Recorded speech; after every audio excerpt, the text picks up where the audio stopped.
네, 이렇게 좋은 영화가 있다니. 다양한 영화, 다채로운 색깔, 무비 프리즘. 안녕하세요, 리뷰카입니다. 안녕하세요, 리브마우스입니다. 오늘 함께 리뷰할 영화는 파수꾼이죠. 너무 유명한 영화입니다. 잠깐 영화 파수꾼에 대한 재밌고 사소한 정보를 알려드리겠습니다. 이 영화는 그 윤성현 감독의 장편 데뷔작인데, 윤성현 감독이 한국영화 아카데미 출신이거든요. 네, 카파라고 많이 부르는 한국영화 아카데미 출신인데 그 졸업작품이에요. 졸업작품이 이렇게 대단한 건가요? 그니까요. 네, 영화학교의 졸업작품인데 이렇게 대단한 작품이 나왔습니다. 그래서 이 영화를 너무나 유명하신 봉준호 감독도 보시고 굉장히 극찬을 하셨죠. 안녕하세요. 저는 영화감독 봉준호입니다. 영화 파수꾼을 이번에 아주 재밌게 봤습니다.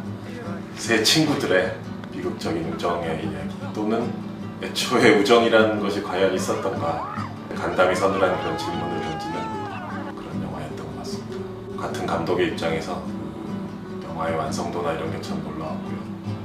아주 섬세하게 쓰여진 각본도 놀라웠지만, 특히 그 배우들, 고교생 역할을 해낸 이 세 명의 배우들이 다 뛰어난 연기를 보여줬고, 기태 역으로 나오는 이재훈 씨, 신선한 발견인 것 같습니다.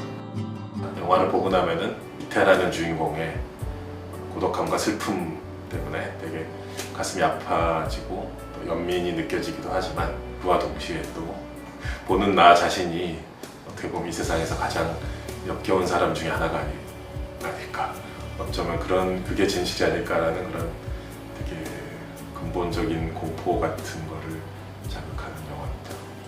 그만큼 이 윤성현 감독의 세밀하고 날카로운 연출력이 청소년 또는 이 아이들의 깊은 어떤 내면의 부분까지 예리하게 파헤치고 있는 것 같다는 느낌을 받았고 기대가 됩니다. 다음 작품.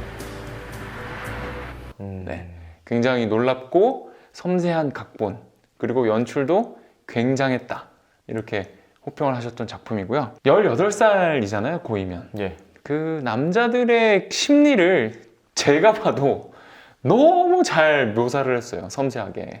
거의 독보적인 것 같습니다. 네네네. 10대 남자들의 이야기를 그린 영화가 바람 정도가 탑이라고 생각하지만, 네. 이 심리 묘사는 파수꾼이 넘버원이다. 이 영화 파수꾼이 당시에 충무로를 약간 들었다 놨어요. 들렸어요? 네, 실제로 약간 들렸대요, 한 1cm. 아. 네. 왜냐면은 봉준호 감독도 굉장히 극찬을 하셨고, 한국 영화의 미래가 될 수 있는 정말 좋은 감독이 나타났다. 그래서 굉장히 많은 분들이 극찬을 했던 작품이고, 이 윤성현 감독이 차기작으로 만든 게 사냥의 시간이죠. 첫 번째 주제는 친구 사이냐 상하관계냐로 꼽았어요. 되게 미묘한 게, 남자들 사이의 우정을 보여주는데 그 친구 사이에서도 아무리 친해도 미묘하게 위아래 관계가 있어요. 누가 그렇죠. 위고 누가 아래냐. 맞습니다. 어떻게 보셨어요? 명확하게 드러나는 게 스킨십입니다. 네. 기태, 그러니까 이재훈. 이 기태는 동윤이에게 절대 목덜미를 만지거나 머리를 만지는 행위를 하지 않습니다. 그 둘은 대등한 관계죠. 하지만 우리 베키, 희준이에게는 목덜미를 만지고 머리를 쓰다듬는 행위를 아주 자주 합니다. 영화 초반에 기찻길에서 세 명이서 야구공 가지고 놀 때 너무 행복해 보이잖아요. 영화를 다 보고 그 장면을 다시 한번 보세요. 너무 즐거운데 기태가 머리를 막 이렇게 막 하거든요, 장난칠 때. 진화네. 지 존나나 병신아. 알았다고 머리 아파. 간다고. 간다니까 진짜. 내가 왜 튕겨? 희준이가 완전 짜증을 내요. 하지만 곧 앵글에서 사라집니다. 감독이 살짝 비껴나게 하거든요. 짜증을 막 내는 그 순간 사라지고 웃고 있는 기태와 동윤만 보여줍니다. 아, 이 셋은 사이가 너무 좋구나 착각하는 거죠. 아니죠. 철저히 위에 있는 사람이 아랫사람을 만질 때 하는 행동. 그래서 여기서는 희준과 기태를 친구라고 하기에는 조금 어렵지 않나. 미묘한 관계입니다. 그래서 희준이가 화를 내잖아요. 야, 너 나 머리 만지는 거 그거 하지 마 라고 화를 한번 내잖아요. 예. 네. 그런 거 보면은 방금 리뷰 마스가 얘기하신 대로 기태와 동윤이는 약간 싸움도 서로 맞붙을 정도로 대등한 관계고, 동윤이가 중학교 때는 이겼던 것 같아요. 그죠? 예. 약간 동윤이가 일장이었던 것 같고 그래서 기태가 약간 2등 내지 1등? 약간 그 1등을 약간 눈치를 보는 그런 장면이 좀 나와요. 고등학교 가면서 확 큰 것 같아요. 네. 그래서 기태와 동윤이는 약간 대등한 관계. 네. 그 다음에 기태와 희준이는 약간 기태가 희준이를 자기 아래로 보는 그런 게 잘 보이죠. 네. 친구임에도 불구하고. 근데 많은 사람들이 얘기하는 게 남자 중학교, 남자 고등학교는 정글이라고 얘기하거든요. 네. 그러니까 남성들로만 이루어진 그 공동체는 위아래 관계가 굉장히 중요합니다. 그래서 사실 우리나라 같은 경우는 이제 나이로 이렇게 위아래를 나누는 게 제일 심플하잖아요.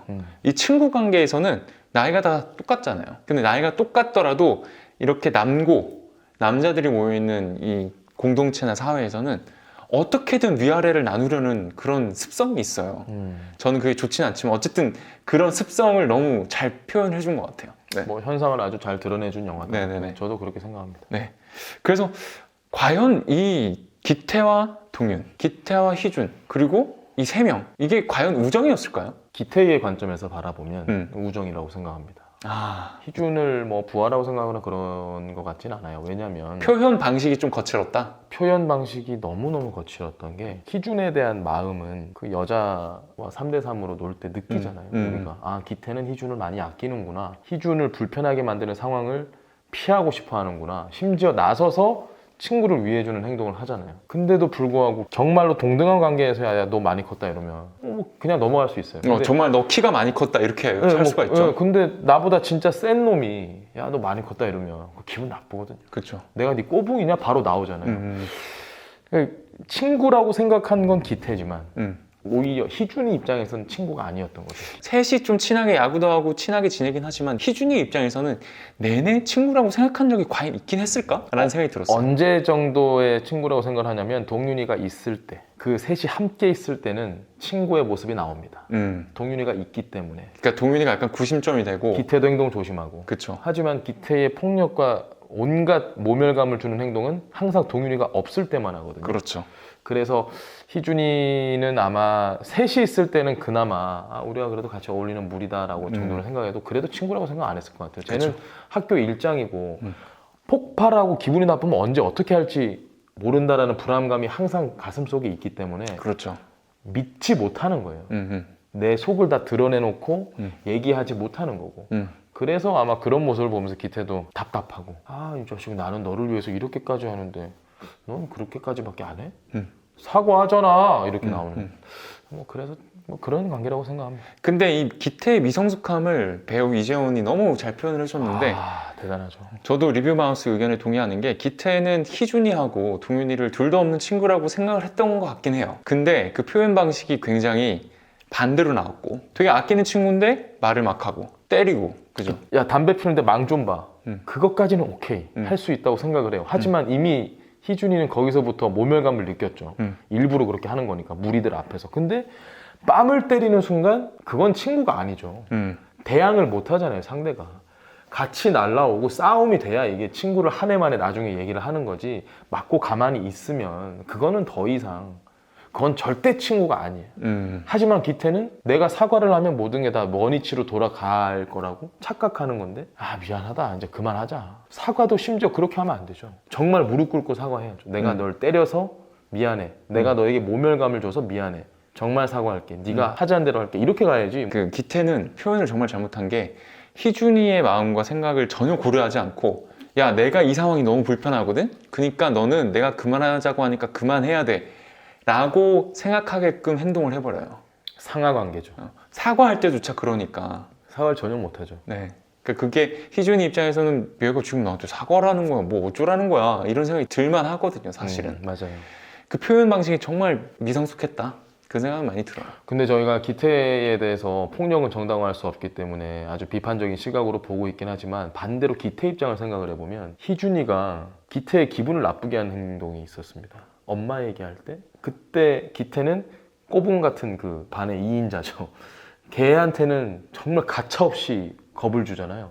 진짜 무섭더라고요. 와. 진짜 무서워요. 이재훈이 정말 이 영화에서 와. 화내는 장면은 눈빛이 정말 살벌해요. 심지어 때리지도 않는데 네. 너무 무서워. 긴장감이 야, 너네 아까 그 눈빛 뭐야? 눈빛 주고 받았지? 이러잖아 그냥. 네. 와, 근데 거기서 너무 무서운데 근데 제가 이 영화를 여러 번 봤는데 볼 때마다 무서워요. 근데 정작 희준이에겐 아무 말도 못해. 음. 친구라고 생각을 하는 건데 집에 돌아갈 때 얘기를 하잖아요. 사실 그게 되게 마음이 아팠거든요. 자기의 가장 내밀한 아픔을 친구한테 고백하듯이 토해내는 장면. 그리고 돌아서서 또 손을 흔들어 줘요. 우리가 이걸로 안 보는 그런 거 아니야. 친구야. 그러면 희준이가 사과를 했어야죠. 나 때문에 네가 기분이 나빴고 네가 이런 얘기까지 쏟아내면 그때 사과를 했어야 돼요. 하지만 희준이도 하지 않아요. 저는 기태가 왜 화가 났는지도 좀 이해가 돼요. 서로 사과를 할 줄 모르는 아이들인 거예요. 사과 제대로 잘 하세요? 잘 못합니다. 저도 네. 아직도 사과하는 게 쉽지 않아요. 네. 그러니까 그런 그 디테일이 너무 잘 표현이 됐어요. 기가 막힙니다. 네. 정말. 그래서 이 심리선만 따라가도 영화가 몰입도가 엄청납니다. 인물들의 얼굴과 눈빛만 봐도 이 영화는 완성이 돼요. 그냥 뭐 딴 거 다 필요 없고 그 정도로 심리 묘사를 아주 탁월하게 하지 않았나. 기태와 동유는 그럼 진짜 우정이라고 볼 수 있을까요? 대등한 관계긴 한데 희준이보다는 좀 더 우정에 가까웠던 것 같긴 한데 과연 진짜 친구였을까? 진짜 친구였던 것 같아요. 동윤이가 그 아주 폭언을 퍼붓잖아요. 너 나 알지? 내 마음 다 알지? 뭐 이럴 때 속으로 비웃었다고. 근데 그건 진심이 아니었던 것 같고. 그런 것 같아요. 엔딩 씬을 보면 동윤이가 그거는 그냥 화나서 네, 화나서 한 얘기인 것 같아요. 동윤이도 기태와의 관계를 아주 소중하게 생각을 하고 같이 있을 때 너무 즐거워하잖아요. 근데 이제 그러다가 이상한 데서 또 서로 마찰이 생기죠. 희준이가 맞았다고 해서 동윤이가 바로 기태를 안 보는 게 아니에요. 너네 둘이 왜 그러냐? 너는 희준이 그렇게 아끼는 놈이 너 왜 그래? 하지만 둘의 관계는 그대로 있어요. 그러다가 결정적인 순간이 뭐냐? 여자 문제. 10대 남자에게 사랑은 인생이거든요. 정말 내 목숨인데 내 여자친구를 무리 앞에서 둘이 있을 때 얘기하면 또 다르지. 무리 앞에서 깔아 뭉개버린다? 이건 이제 친구 거의 뺨 때리는 거랑 비슷한 거거든요. 너 나랑 친구 안 할 거야 라는 뜻이기 때문에 그런 말도 안 되는 상황에서나 이렇게 틀어졌지. 그 전의 상황을 놓고 보면 두 사람은 그래도 찐친이었다. 네, 그렇게 판단합니다. 정말 저희가 얘기하면서도 그 다시 한번 영화의 장면을 떠올려 보면 정말 그 주인공들의 마음이 얼마나 미묘했는지 얼마나 복잡했을지 이걸 다시 한번 또 생각을 해보게 되거든요. 그만큼 정말 연출이 좋았던 영화인 것 같아요. 네. 저는 이 영화가 좋았던 이유가 우리가 왜 파수꾼을 보고 나서 이렇게 열광하느냐, 그래서 누가 나쁜 놈이지? 라는 생각을 하게 돼요. 누가 가해자지? 누가 피해자지? 구분할 수 있나? 사실은 모두가 다 피해자예요. 왜냐면 희준이 같은 경우도 그 상처를 어떻게 씻을 겁니까? 그러니까 친구가 자살했다는 거 말고 뺨을 아이들 앞에서 맞았죠. 아이들 앞에서 린치를 당했죠. 정말 너무너무너무 굴욕적인, 이거 평생 가거든요. 저도 아직 어릴 때 굴욕을 당했던 기억이 아직도 생생하단 말이에요. 초등학교 때 막 이럴 때. 그 트라우마가 오래 가잖아요. 네, 그 상처는 평생 가요. 마찬가지로 동윤이 같은 경우도 자기가 뱉어냈던 그 정말 독 같은 말, 그런 말들이 죽음으로 이끌고 갔다라는 죄책감을 느낄 거란 말이에요. 그리고 친구가 자살을 했다? 그것도 평생 가죠. 기태는 뭐 말할 것도 없잖아요. 인생을 끝냈는데. 그러니까 모두가 피해자가 돼버린 상황. 모두가 마음 아프고 모두가 피해자가 돼버렸어 사실. 그러니까 영화를 보고 나면 저 10대 찬란한 아이들이 왜 이렇게 상처들만 가득할까. 그래서 마음이 너무 아픈, 그래서 좋은 영화일 수 있다. 그러니까 엄청난 비극이에요 사실. 예. 영화가 엄청난 비극인데 절절하고 정말 잊을 수 없는 영화가 되는 거예요. 조성아 씨가 연기한 기태의 아버지에 대한 얘기를 빼놓을 수가 없습니다. 벌써 먹먹해요. 크게 두 가지 스토리 라인이 있어요. 현재와 과거죠. 현재 시점에서는 기태의 아버지가 기태의 죽음의 원인을 찾기 위해서 친구들을 계속 만나고 다닙니다. 그러면서 과거에 기태와 친구들 사이에서 어떤 일이 있었는지를 보여주죠. 네. 그게 교차 편집이 되면서 영화가 흘러가거든요. 이미 아들은 죽었잖아요. 그렇죠. 굉장히 속절없는 행위를 하고 있는 거예요. 제가 볼 땐 그랬어요. 저렇게 기태와 친구들 사이의 관계를 물어서 얻는 게 뭘까? 그런 생각이 들더라고요. 그렇죠. 뭐 굳이 지금 들춰내봤자 아들이 살아 돌아오는 것도 아니고. 그렇죠. 예. 근데 어쨌든 궁금하잖아요. 우리 아들이 어쩌다 이렇게 됐을까? 그래서 아마 계속 친구들을 물어보는 것 같은데. 저는 조성아 씨가, 그러니까 기태의 아버지가 네. 영화를 보면 눈물을 흘리는 장면이 안 나옵니다. 울지 않아요. 보통 사람이 안 울 때는 여러 가지 이유가 있는데 한이 맺히면 못 울거든요. 잘. 네. 그 한이 풀릴 때까지. 그러니까 아버지가 울지 못한 이유는 본인에 대한 어떤 죄책감과 자책감.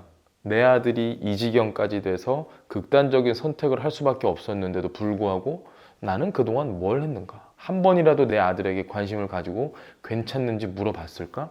아니라고 생각하거든요. 그 죄책감에서 본인이 조금이라도 덜어내고자 그 과거에 아들의 발자취를 좀 쫓아다니는 게 아닌가.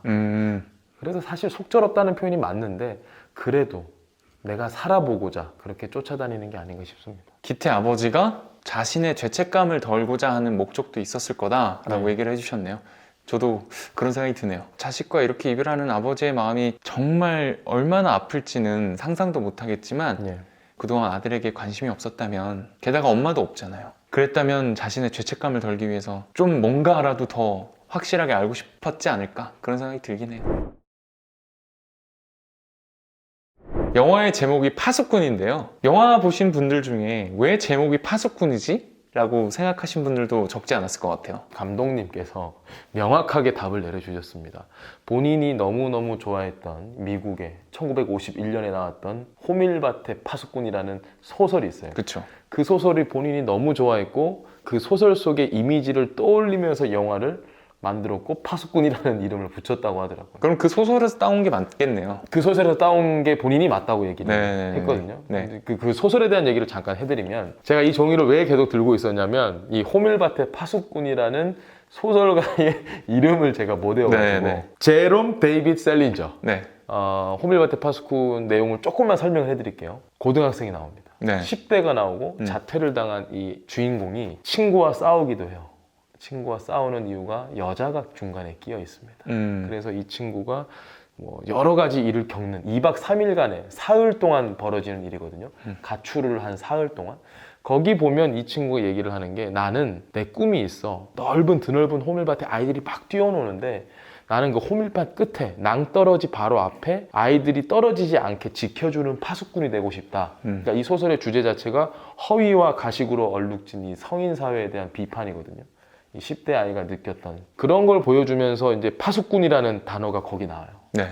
그래서 호밀밭의 파수꾼이고 호밀밭의 파수꾼에서 따온 게 바로 이 영화의 파수꾼이라는 제목이기 때문에 너무 영화 속에서 뭘 지키는 거지? 이렇게 파고드시지 않는 게 호밀밭의 파수꾼에서 보면 야구가 꿈인 아이가 나와요. 야구 선수가 꿈인 아이. 그게 바로 기태잖아요. 예. 기태가 야구 얘기를 하는 게 뭐 영화에서 그렇게 중요하진 않지만 호밀밭의 파수꾼에도 야구가 꿈인 아이가 있습니다. 네. 예. 그리고 친구와 싸우고 강한 친구에게 맞아서 바른 말을 하다가 자살을 하는 친구가 또 있어요. 어딘가 비슷하죠. 네. 물론 뭐 정확하게 들어맞지는 않지만 이 어느 정도 등장인물들과 전체적인 서사가 파수꾼에서는 어느 정도 호밀밭의 파수꾼의 이야기가 많이 영향을 미쳤다 정도로 이해를 하시면 될 것 같습니다. 네네네. 네, 이제 명장면을 한번 살펴보시죠. 명장면. 네, 리뷰마우스의 명장면은 뭡니까? 기태가 동윤이를 만났을 때 마지막쯤에 동윤이가 독서를 퍼붓죠. 기태의 흔들리는 그 표정이 압권입니다. 정말 어찌 할 바를 모르는 당혹감. 그러면서 얘기를 하는 게 뭐가 어디서부터 잘못된 거지? 응? 뭐가 어디서부터 잘못된 걸까? 아니,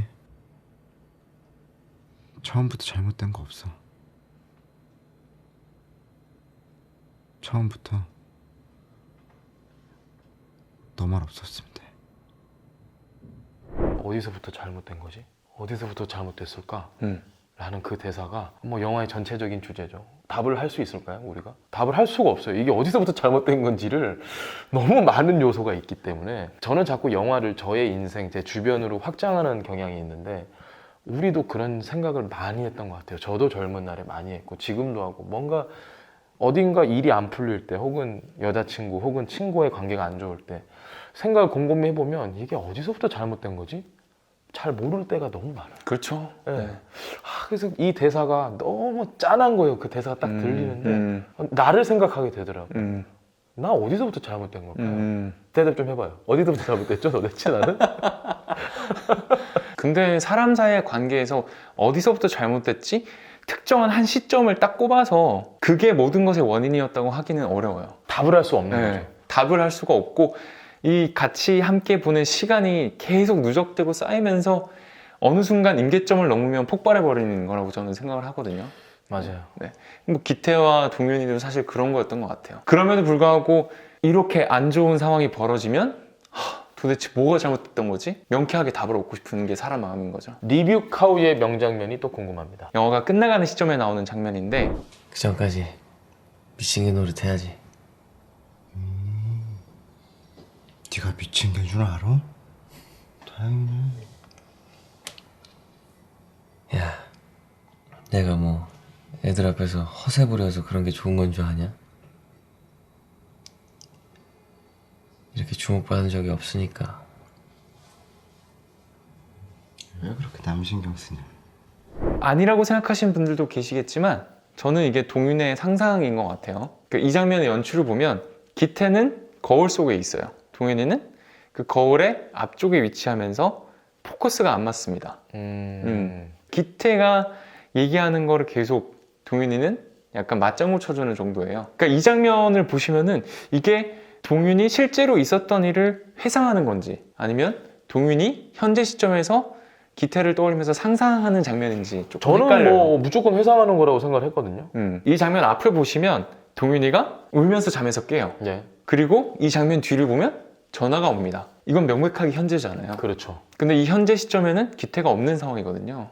동윤이가 울면서 잠에서 깨는 장면과 동윤이가 전화를 받는 장면 사이에 기태가 들어와 있어요. 상상일 수 있다. 네. 회상이 아닌. 그래서 저는 그렇게 이해할 수 있겠네요. 네, 회상이 아니고 어쩌면 동윤이의 상상일 수 있고 동윤이가 그만큼 심리적인 고통을 받아서 계속 기태를 생각하다 보니까 이러한 장면이 나온 게 아닌가 그런 생각이 들어요. 동윤이가 기태에게 솔직하게 해주고 싶었던 얘기를 뒤늦게 하는 것 같아요. 나이가 10대잖아요. 네. 그 동윤이 대사 중에 없어질 거에 너무 목매지 마라. 그 얘기를 하는데 거기 10대가 그런 얘기를 어떻게 했는지. 아니 나뿐만 아니고 나보다 더 나이가 많으신 분들도 없어질 거에 목을 메고 있죠. 사실 너무 매잖아요. 네. 근데 저 대사를 보면 이제 친구가 죽고 나니 그제서야 보이기 시작하는 것 같아요. 동윤이도. 동윤이가 기태가 죽은 건 정말 비극인데 좀 성숙했다고 볼 수도 있을까요? 인생에 대해서 조금은 시각이 바뀐 것 같아요. 네, 그런 면도 느껴지더라고요. 명장면 맞네요. 네네네. 그래서 뒤늦게 기태에게 하는 솔직한 고백일 수도 있고 왜 그때 이렇게 얘기를 못 해줬을까? 내가 이렇게 솔직하게 얘기를 해줬으면 기태가 그런 선택을 안 했을까? 라는 생각도 했던 것 같아요. 네. 먹먹한 장면이네. 네. 그러면서 상상과 현실이 교묘하게 섞이는 연출도 너무 좋았고 그래서 저는 이 장면을 명장면으로 꼽았습니다. 아시겠지만 한 가지만 더 말씀을 드리면 알고 있었습니다. 네. 이 영화의 오프닝이 저는 진짜 충격적이었어요. 이 영화의 오프닝 씬은 포커스가 안 맞아요. 기태와 친구들이 걸어가는 장면인데 포커스가 안 맞고 뭐 담배 피는 장면이 나오는데 저는 그렇게 과감한 선택을 한 게 일단 대단한 것 같아요. 영화의 시작을 관객에게 보여주는 첫 장면을 포커스가 안 맞게 연출을 했다는 게 대단한 것 같고 왜 포커스가 안 맞았을까? 이 18살의 불안정한 이 심리와 상태는 뭔가에 정확하게 초점이 맞을 수가 없잖아요. 모든 게 불안정하고 모든 게 바뀔 수 있고 모든 게 가변적이잖아요. 그래서 영화가 끝나고 나서 첫 장면을 다시 생각을 해보니까 포커스가 안 맞는 게 너무 맞는 거예요. 이 18살의 남자들은 인생의 포커스가 맞을 수도 없고 그 상황에서는 맞는 것도 이상한 거죠. 그 밖에 연출적으로 또 말씀드리고 싶은 게 영화에서 거의 대부분의 촬영이 핸드헬드 혹은 스테디캠으로 이루어진 것 같아요. 예. 굉장히 화면이 좀 흔들리는 장면들이 많거든요. 근데 그거는 바로 옆에서 우리가 이들과 함께 호흡하고 관찰한다는 느낌도 주고 이 18살의 불안함을 되게 잘 표현을 해주는 것 같아요. 불안하게 가슴 뛰는 이 상황을 카메라가 계속 불안하게 움직이면서 잘 보여주고 있는 거죠. 그래서 첫 번째 장면에서 포커스가 안 맞았던 거 저는 대담한 연출이라고 생각을 하고 그 다음에 계속 핸드헬드와 스테디캠을 잘 활용하신 거 이것도 이 18살이라는 주인공들의 상황을 표현하기에는 더없이 좋은 선택이었다라는 생각이 들더라고요. 영화 파수꾼 함께 알아봤는데요. 저희가 하고 싶은 얘기 훨씬 더 많은데 여러분의 소중한 시간을 지켜드리기 위해서 배가 고픕니다. 네, 저희는 적당히 물러나도록 하겠습니다. 자, 구독 그리고 좋아요, 알림 설정 복 받으실 거예요. 네, 많은 복 받으시고요. 저희는 다음에 더 재미있고 의미 있는 영화로 다시 찾아오겠습니다. 감사합니다. 예, 들어가세요.